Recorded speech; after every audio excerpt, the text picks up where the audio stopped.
My name is Carrie Garine, and I am an ACE out of our Meota location. Today, myself and our agronomy team, we are going to be talking to you about some common diseases of our north region. Hello, my name is Emma Schaefer, and I'm an agronomist out of the Simplot Meota location. Leaf diseases can affect both the yield and quality of the crop.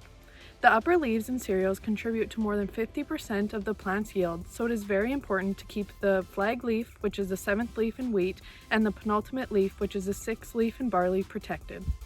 The symptoms of tan spot begin as small dark lesions on the lower leaves, which develop into tan oval lesions with dark spots in the center. Sometimes a chlorotic halo may develop, and the lesions can come together to form irregular blotches. Tan spots develops in damp conditions with temperatures ranging from 20 to 28 degrees Celsius and typically only affects wheat. Septoria leaf blotch will first appear as yellow flecks on the lower leaves and then develop into yellow, grayish, whitish, or brown blotches on all above ground plant parts. Septoria leaf blotch develops in wet, windy weather with temperatures ranging from 15 to 27 degrees Celsius. When scouting for cereal leaf diseases, we first start by looking in the lower canopy to see if any disease has started to develop on the lower leaves. I can see that disease is beginning to develop on this lower leaf, so then I will stage the plant to make sure that it's ideal fungicide timing, which is when the flag leaf is fully emerged. Hi, my name is Evan Schmidt and I'm an agronomist at our Meota location. Fusarium head blight is a fungal disease infecting cereal crops including wheat, barley, and oats. This disease can reduce both yield and quality of grains. The fungus itself overwinters as spores or mycelium on seed or on crop residue in the field. These spores require warm and moist conditions in order to develop. They infect the crop during the flowering period and require a 12-hour period of high humidity and moisture for infection. The optimal temperature range for infection is 25 to 28 degrees. The spores themselves are spread by wind or rain splash, and infection occurs through the open floret of the cereal grain. The infected spikelets can become bleached and can lead to thin, chalky white kernels that can contain mycotoxins, which are secondary metabolites produced by the fungus. The symptoms for Fusarium head blight first appear in late July and into August, meaning that the fungicide application must occur during the flowering period well before any symptoms of the disease can be noticed. When scouting for Fusarium head blight fungicide timing, start scouting fields when heads are visible.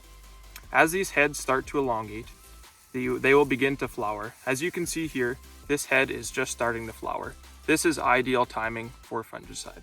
My name is Taylor Markward. I'm an agronomist with Simplot Grower Solutions out of Meota. Sclerotinia stem rot is caused by the fungus Sclerotinia sclerosum. The fungi will establish infection on the flower petals, with the critical period when they cause the most damage being early to full bloom. And about 2 to 3 weeks after infection, lesions of light brown discoloration become visible on the infected area of the plant.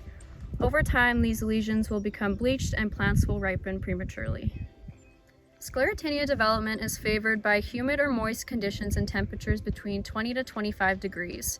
Dry conditions slow or stop infection and lesion development.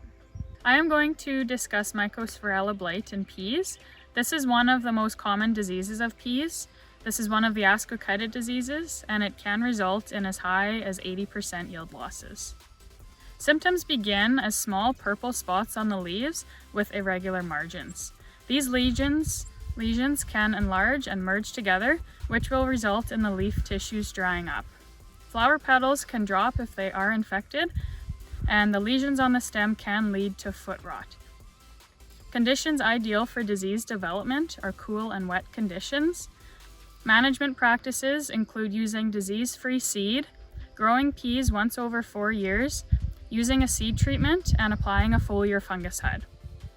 The most ideal timing for foliar fungicide application is at that first flower. This is before those rows fully close over as well.